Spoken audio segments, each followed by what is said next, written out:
आज के इस वीडियो के अंदर हम अपने सब्जेक्ट हिंदी, जिसका कि नाम है भाषा और साहित्य है, और आज के इस वीडियो के अंदर हम उसकी फर्स्ट यूनिट का फर्स्ट चैप्टर करने वाले हैं। चलिए स्टार्ट करते हैं अपना टॉपिक। तो हिंदी भाषा जो है, इसका सबसे प्राचीनतम रूप यानी कि सबसे पुराना रूप संस्कृत है।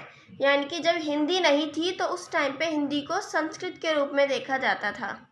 आज हम जिस भाषा को हिंदी के रूप में जानते हैं वो आधुनिक आर्य भाषाओं में से एक है। तो आज के टाइम पे हम जिस हिंदी को बोलते हैं, पढ़ते हैं, लिखते हैं, वो जो हिंदी है वो आधुनिक आर्य भाषाओं में से एक है। संस्कृत का काल 1500 ईसा पूर्व से 500 ईसा पूर्व तक माना जाता है। तो यानी अब संस्कृत का काल यानी कि जब सबसे ज़्यादा संस्कृत का इस्तेमाल किया जाता था।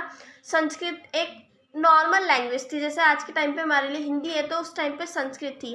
तो संस्कृत को सबसे ज़्यादा यूज़ कब किया गया? 1500 ईसा पूर्व से 500 ईसा पूर्व तक।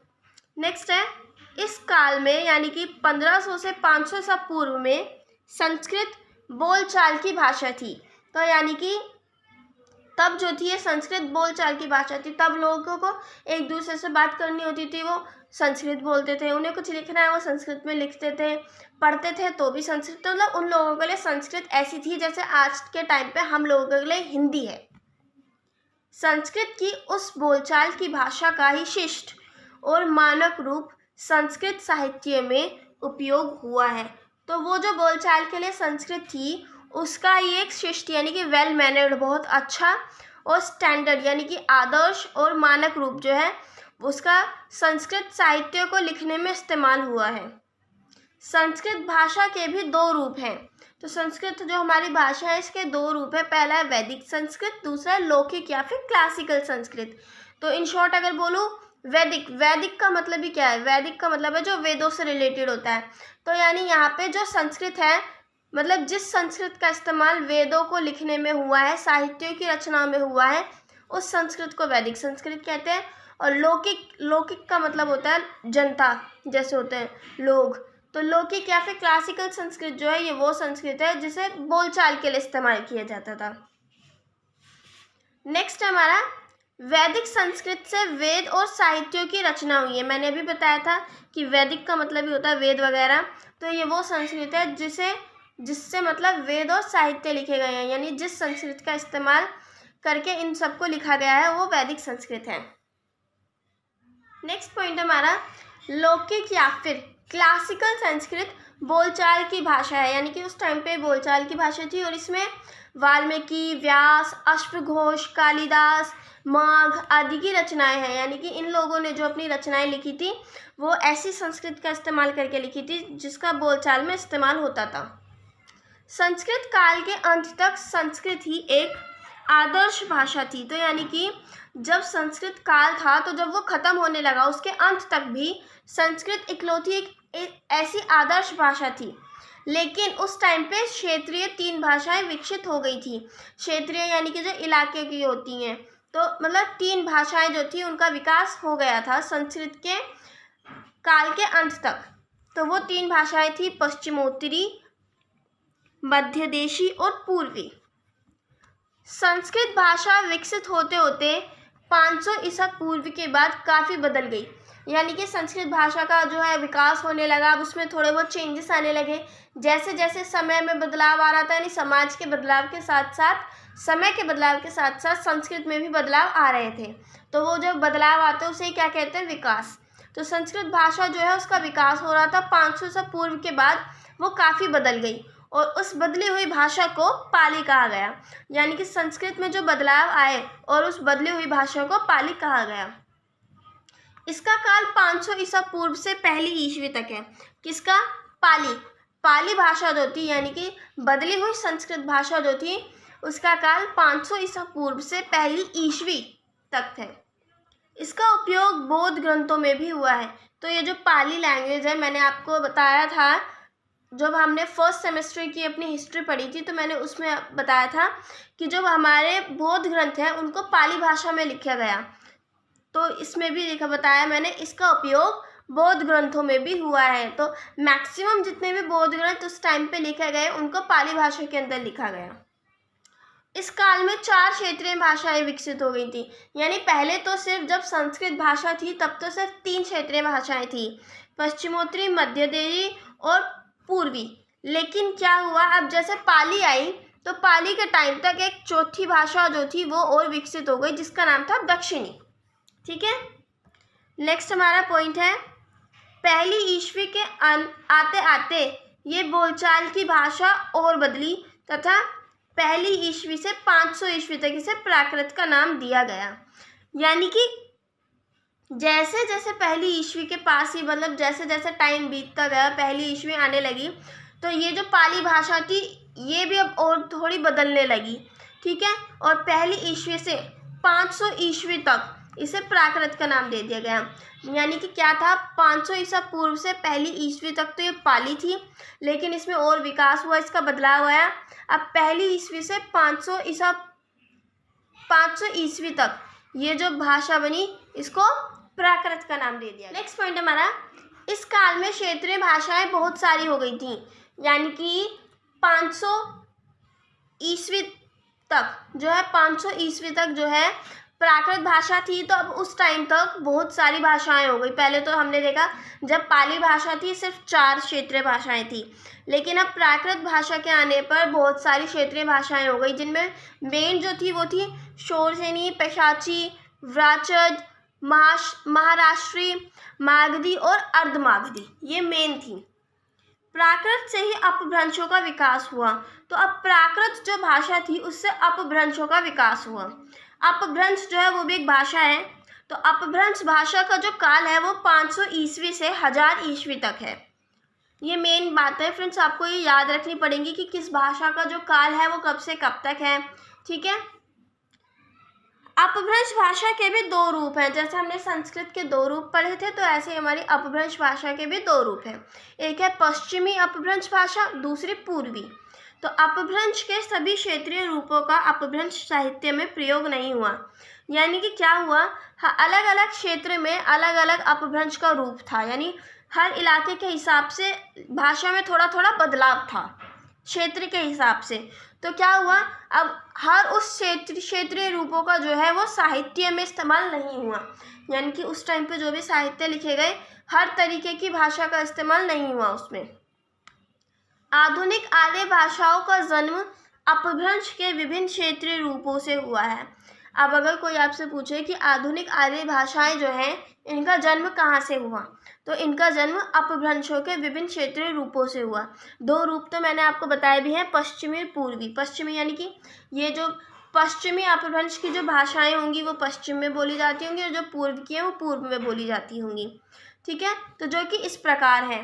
और हमारा तो चैप्टर का नाम ही आधुनिक आर्य भाषाएं हैं, यानी कि मॉडर्न आर्य भाषाएं। तो अब यहाँ पे मैंने एक छोटी सी टेबल बनाई हुई है, यहाँ पे अपभ्रंश है और यहाँ पे आधुनिक भाषाएं। तो जैसे कि पहला अपभ्रंश है शोरसेनी, तो शोरसेनी अपभ्रंश से कौन सी आधुनिक भाषाएं या फिर उपभाषाएं जो उनका विकास हुआ, तो शोरसेनी से पश्चिमी हिंदी, राजस्थानी, पहाड़ी और गुजराती, इन भाषाओं का उदय हुआ। पैशाची से लहंदा और पंजाबी का, व्राचद से सिंधी, महाराष्ट्री से मराठी, मागधी से बिहारी, बंगला, उड़िया, असमिया। तो यहाँ पे कॉमन बात अगर बताऊँ तो देखो, हिंदी का विकास किस किस से हुआ, एक तो शोरसेनी से पश्चिमी हिंदी। ठीक है, मतलब इससे हिंदी का विकास हुआ, और भी कई ऐसे हैं जिनसे हिंदी का विकास हुआ, वो मैं अभी आपको आगे बताती हूँ। और लास्ट हमारे अर्धमागधी, यानी कि ये भी एक अपभ्रंश है, और इससे जिस भाषा का उदय हुआ वो है पूर्वी हिंदी। तो हिंदी भाषा का जो उदय हुआ वो अपभ्रंश के शोरसेनी से हुआ, क्योंकि इससे भी हिंदी मिली थी हमें, और मागधी से और अर्धमागधी, इन रूपों से हिंदी भाषा का उदय हुआ है। नेक्स्ट हमारी हेडिंग है प्रमुख आधुनिक आर्य भाषाओं का परिचय। तो अब हम अलग अलग आधुनिक आर्य भाषाएं जो है उन्हें पढ़ेंगे। ठीक है, तो फर्स्ट है हमारी सिंधी।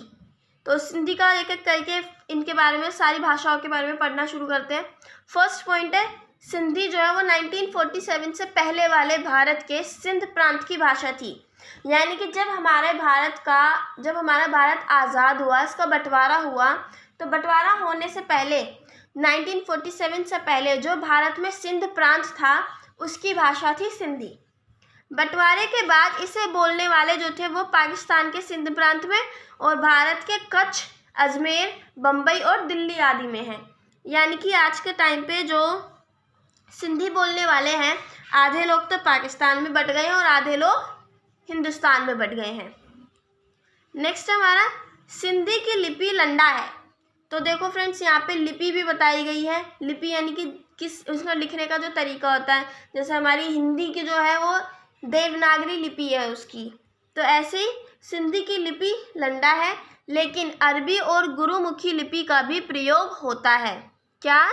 लेकिन अरबी और गुरुमुखी लिपि जो है इसका भी इस्तेमाल होता है। और सिंधी भाषा में किसमें? लंडा के साथ साथ अरबी और गुरुमुखी लिपि, ये दो लिपि और हैं जिनका भी इस्तेमाल होता है सिंधी में।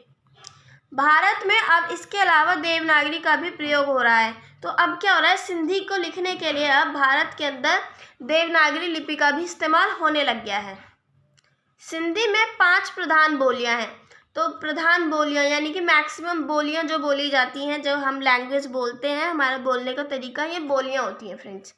तो सिंधी के अंदर 5 प्रधान बोलियां हैं: बिचौली, सिरैकी, लारी, थलेरी और कच्छी। तो ये 5 प्रधान बोलियां हैं, ये आपको याद करनी पड़ेंगी और इनमें प्रमुख जो है वो है बिचौली। नेक्स्ट हमारा कच्छ द्वीप में कच्छी बोली जाती है। तो जो कच्छ द्वीप है इसमें कच्छी बोली जाती है। अभी कच्छ मैक्सिमम जहाँ तक मैंने सुना है फ्रेंड्स, गुजरात के आसपास कहीं है, तो उसके अंदर कच्छी जो है लैंग्वेज वो बोली जाती है। इस पर गुजराती का असर ज़्यादा है, यानी कि जो कच्छी बोली जो है इसके ऊपर गुजराती का असर ज़्यादा दिखाई देता है। नेक्स्ट जो हम आर्य भाषा देखने वाला है वो है लहंदी। तो लहंदा का शब्द यानी शाब्दिक अर्थ है पश्चिमी, यानी लहंदा जो ये शब्द है इसका मतलब होता है पश्चिमी। लहंदी भाषा का जो विकास हुआ वो पेशाची अपभ्रंश से हुआ है। अब हमें ये भी बातें याद रखनी है कि किस भाषा का विकास कौन से अपभ्रंश से हुआ है। तो लहंदी भाषा का विकास पेशाची अपभ्रंश से हुआ है। लहंदा, ढिलाही, जटकी, हिंदकी या उच्ची भी इसी के नाम है। तो ये 4-5 नाम है जो कि लहंदी के ही नाम है। लहंदा, ढिलाई, जटकी, हिंदकी और उच्ची, ये सब लहंदी के ही नाम है। लहंदी को इन सब नामों से भी जाना जाता है। लहंदी की अपनी लिपि है, जैसे कि अभी हमने पहले पढ़ा था, तो इसकी भी लहंदी की भी एक अपनी खुद की लिपि है जो कि लंडा है। तो हमने पहले सिंधी पढ़ी थी, सिंधी की भी लिपि लंडा थी, लेकिन इसे फारसी लिपि में भी लिखा जा सकता है। लेकिन जो लहंदी है इसको फारसी लिपि में भी लिखा जा सकता है। इसकी 4 बोलियां हैं, हमने देखी थी सिंधी की 5 बोलियां हैं, लेकिन लहंदी की 4 बोलियां हैं: लहंदा, मुल्तानी, धन्नी और पोठवारी। ये आपको बोलियां याद करनी पड़ेंगी फ्रेंड्स। हर एक लैंग्वेज के 4 से 5 पॉइंट्स हैं, ये आप याद कर लेना।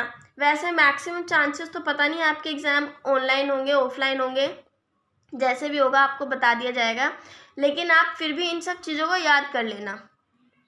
नेक्स्ट है हमारा पूर्वी पंजाबी। पूर्वी पंजाबी या फिर पंजाबी प्राचीन मध्य पंजाब की भाषा है। तो ये पूर्वी पंजाबी या फिर जो पंजाबी भाषा है ये पुराने मध्य पंजाब की भाषा है। इसकी उत्पत्ति जो है वो पेशाची अपभ्रंश से हुई है, लेकिन शोर सैनी का प्रभाव इस पर ज़्यादा दिखाई देता है। यानी कि शोर सैनी अपभ्रंश जो है उसका असर ज़्यादा है पूर्वी पंजाबी के ऊपर। कुछ विद्वान जो है वो पूर्वी पंजाबी की उत्पत्ति टक अपभ्रंश से मानते हैं।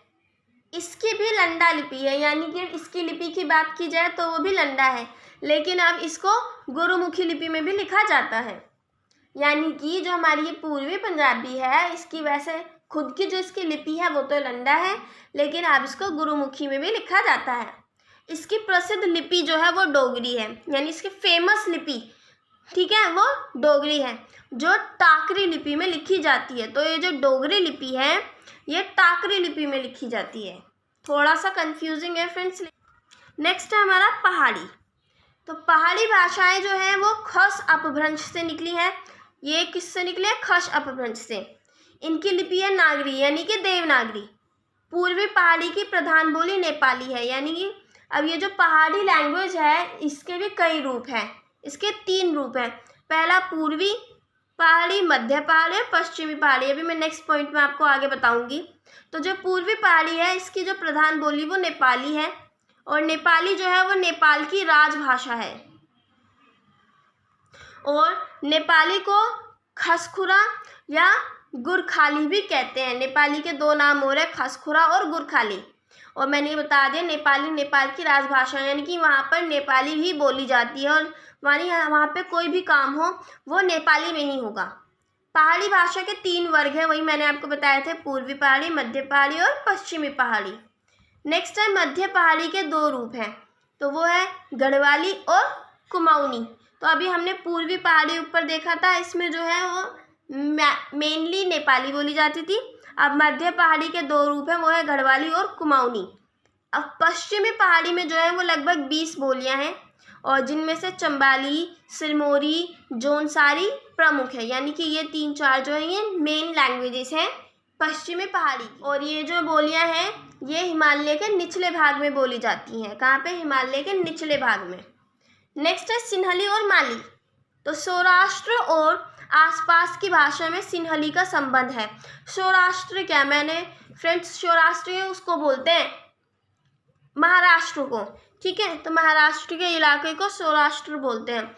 तो उसके आसपास की भी जो भाषा थी उसमें सिन्हली का संबंध है और वहाँ से ये मालदीव तक गई। कहाँ तक गई? मालदीव तक गई। सिन्हली का प्राचीन रूप जो है वो एलू है और जिस पर कि मराठी का असर पड़ा है, यानी कि इस पर मराठी का बहुत ज़्यादा प्रभाव पड़ा है एलू के ऊपर। नेक्स्ट है हमारी भिली। तो ये भिली जो है ये भाषा राजस्थान और गुजरात की सीमा रेखा के आसपास बोली जाती है, यानी कि राजस्थान और गुजरात की जो सीमा रेखा है जहाँ पे दोनों मिलते हैं उसके आसपास जो है ये भिली बोली जाती है। भिली का संबंध जो है वो राजस्थानी और गुजराती दोनों से है। नेक्स्ट हमारी गुजराती। इसका विकास जो हुआ है वो शोरसेनी अपभ्रंश से हुआ है और ये गुजरात, काठियावाड़, कच्छ मतलब इन सब जगह पे बोली जाती है। और इसकी लिपि जो है वो है पुरानी देवनागरी। कौन सी? पुरानी देवनागरी से इसकी लिपि विकसित हुई है। नेक्स्ट हमारी पूर्वी हिंदी। इसका विकास जो हुआ वो अर्धमागधी अपभ्रंश से हुआ है और इसमें 3 बोलियां हैं, अवधी, बघेली और छत्तीसगढ़। और तीनों में जो है वो देवनागरी लिपि का इस्तेमाल होता है, यानी कि इनको अगर लिखने चलते हैं तो इसमें देवनागरी लिपि का इस्तेमाल करते हैं। नेक्स्ट है मराठी। इसका विकास महाराष्ट्रीय अपभ्रंश से हुआ है और इसकी जो है लिपि वो भी नागरी है, यानी देवनागरी है। और मराठी की एक बोली है कोंकणी और जिसे अब लोग अलग भाषा मानने लगे हैं, यानी कि मराठियों में एक बोली है कोंकणी, अब लोग उसको एक अलग भाषा के रूप में देखने लगे हैं। नेक्स्ट हमारा पश्चिमी हिंदी। शोरसेनी अपभ्रंश से इसका विकास हुआ है। तो इसका विकास किससे हुआ है? शोरसेनी अपभ्रंश से। इसमें 5 बोलियां हैं, कन्नौजी, बांगरू, ब्रुज, खड़ी बोली और बुंदेली। खड़ी बोली यानी कि इसको हिंदी जो है इसका प्रसिद्ध नाम है, खड़ी बोली को हिंदी बोला जाता है और ये भारत की राजभाषा है, यानी कि इस राज्य या सॉरी यहाँ पे राजभाषा आनी चाहिए, तो हर जगह मैक्सिमम हमारे भारत जो है हिंदी में काम होता है। कहते हैं ना हमारी हिंदी मातृभाषा है हमारे भारत की, तो यानी हर जगह कोई भी काम हो उसमें हिंदी का इस्तेमाल किया जाता है। खड़ी बोली का एक अरबी फारसी के शब्दों से भरा रूप उर्दू है, यानी कि जब खड़ी बोली में उर्दू और फारसी के अरबी और फारसी के बहुत सारे शब्द मिल जाएं तो वो उर्दू कहलाती है। और उर्दू की जो लिपि है, यानी कि हमारी हिंदी और उर्दू की जो लिपि है वो है नागरी, और हिंदी उर्दू का मिला जुला जो रूप होता है वो हिंदुस्तानी कहलाता है। ओके फ्रेंड्स, नेक्स्ट हमारा है राजस्थानी। तो इसका विकास हुआ है शोरसेनी अपभ्रंश से और इसमें मारवाड़ी, जयपुरी, मेवाती और मालवी आदि ये सारी कई बोलियां हैं। और इसका जो क्षेत्र है वो मेनली राजस्थान है, यानी राजस्थानी जो है मेनली राजस्थान में बोली जाती है और इसकी लिपि है नागरी और महाजनी। नेक्स्ट हमारी बंगाली। इसका जो विकास हुआ है वो मागधी अपभ्रंश से हुआ है और इसे भारत के बंगाल और बांग्लादेश में बोला जाता है। नेक्स्ट है हमारी असमी। तो ये जो है मागधी अपभ्रंश के पूर्वी रूप। तो अभी जो हमारा हर एक अपभ्रंश के अलग अलग रूप भी होते हैं, मतलब जिस किसी किसी के होते हैं, हर एक के नहीं भी होते। तो मागधी अपभ्रंश जो है इसके रूप है, तो उसका जो पूर्वी रूप है ये उससे विकसित हुई है असमी, और ये असम प्रांत की भाषा है और इसकी लिपि जो है वो बांग्ला से अलग है, यानी इसकी लिपि तो नहीं बताई है लेकिन जो बांग्ला भाषा की जो लिपि है वो उससे थोड़ी अलग है। नेक्स्ट है बिहारी। मागधी अपभ्रंश के पश्चिमी रूप से उत्पन्न हुई है बिहारी। हमने देखा मागधी अपभ्रंश के पूर्वी रूप से असमी विकसित हुई थी और पश्चिमी रूप से बिहारी। इसका क्षेत्र जो है ये बिहार और उत्तर प्रदेश में, मतलब उत्तर प्रदेश के पूर्वी भाग में जो है इसका ज़्यादा बोला जाता है बिहारी को। और इसकी जो लिपि है वो है नागरी, मैथिली और महाजनी। नेक्स्ट है हमारी फ्रेंड्स उड़िया। तो उड़ीसा प्रांत की भाषा है हमारी उड़िया और इसकी लिपि है पुरानी नागरी, मतलब पुरानी नागरी से निकली हुई एक लिपि है उड़िया की और उस पर ज़्यादा द्रविड़ प्रभाव है, यानी उसकी लिपि पर द्रविड़ प्रभाव ज़्यादा देखने को मिलता है। राजनीतिक कारणों की वजह से इसमें तेलुगी और मराठी के कुछ मतलब काफ़ी शब्द मिलते हैं। तो मतलब पॉलिटिक्स कुछ ऐसे कारण हैं जिनकी वजह से उड़िया के अंदर तेलुगु और मराठी भाषा के बहुत सारे शब्द मिलते हैं। नेक्स्ट है हमारा जिप्सी। तो भारत के कुछ खानाबदोश कंजर पश्चिम चले गए थे, यानी खानाबदोश लोग जो थे वो पश्चिम में चले गए थे और आज जो है ये एशिया, यूरोप, अफ्रीका और अमेरिका इनके अलग अलग भागों में मिलते हैं, यानी कि यहाँ पे जाकर ये रहने लगे हैं, बस गए हैं। इन लोगों की जो भाषा है वो है भारतीय आर्य भाषा। हालांकि शब्दों पर जो है वो इनका बाहरी प्रभाव दिखता है, यानी कि अब ये लोग ज़्यादा बाहर रहते हैं तो बाहरी जहाँ पर रहते हैं वहाँ का असर तो दिखाई देता है फ्रेंड्स। तो इन लोगों की भाषा पर जो है वो बाहरी प्रभाव ज़्यादा दिखाई देता है और इनकी भाषा है भारतीय आर्य भाषा। और ये लोग जो है हबूड़ी या फिर रोमानी, जिनको हिंदी डोम भी कहा जाता है, तो ये इन नामों से भी जाने जाते हैं। तो आई होप आपको ये जो चैप्टर है आपका ये क्लियर हो गया होगा, आपकी फर्स्ट यूनिट का फर्स्ट चैप्टर। अगर आपको इससे रिलेटेड कोई भी डाउट है तो आप मुझसे पूछ लीजिएगा, आप कमेंट बॉक्स में मुझे कमेंट कर सकते हैं, मैं आपका डाउट क्लियर करने की पूरी कोशिश करूँगी। फ्रेंड्स, अगर आपको मेरे पढ़ाने से रिलेटेड भी अगर कोई डाउट है, मतलब कि अगर मैं कोई कमी है मेरे पढ़ाने में, तो आप प्लीज़ मुझे बताइए, मैं वो भी ठीक करने की पूरी कोशिश करूँगी। ओके, तो फ्रेंड्स आप हमें हमारी सोशल साइट जैसे कि फेसबुक, इंस्टाग्राम, टेलीग्राम और ट्विटर पर ज्वाइन कर सकते हैं, जिनका लिंक आपको डिस्क्रिप्शन बॉक्स में मिल जाएगा। और एक और बात मैं आपको दोबारा से बता दूं फ्रेंड्स कि हमने अभी अपना एक CBSE महात्मा जी के नाम से अपना CBSE चैनल बनाया है, तो उस पर CBSE से रिलेटेड यानी 9th, 10th, 11th, 12th सबकी जो भी इन्फॉर्मेशन आती है वहाँ पे सबसे पहले प्रोवाइड करा दी जाती है। तो अगर आपका कोई छोटा बहन या भाई है जो अभी CBSE से स्टडी कर रहे हैं तो उनके लिए आप वो चैनल फॉलो कर सकते हैं, वहाँ पर जाके आप हमें सब्सक्राइब कर सकते हैं। उस चैनल पर अभी हम थोड़े दिनों में स्टडी भी स्टार्ट कराने वाले हैं, जो भी जैसे कि अभी 9th, 10th इन सब की जो आगे जो सिलेबस आएगा उसकी स्टडी हम कंटिन्यू कराने वाले हैं। तो उसका लिंक भी जो है वो आपको हमारे चैनल पर मिल जाएगा, उस सेकंड चैनल के नाम से आपको वहाँ मिल जाएगा। Thanks for watching. जय हिंद, जय भारत। पसंद आए तो लाइक कीजिए, सब्सक्राइब कीजिए, शेयर तो ज़रूर कीजिए।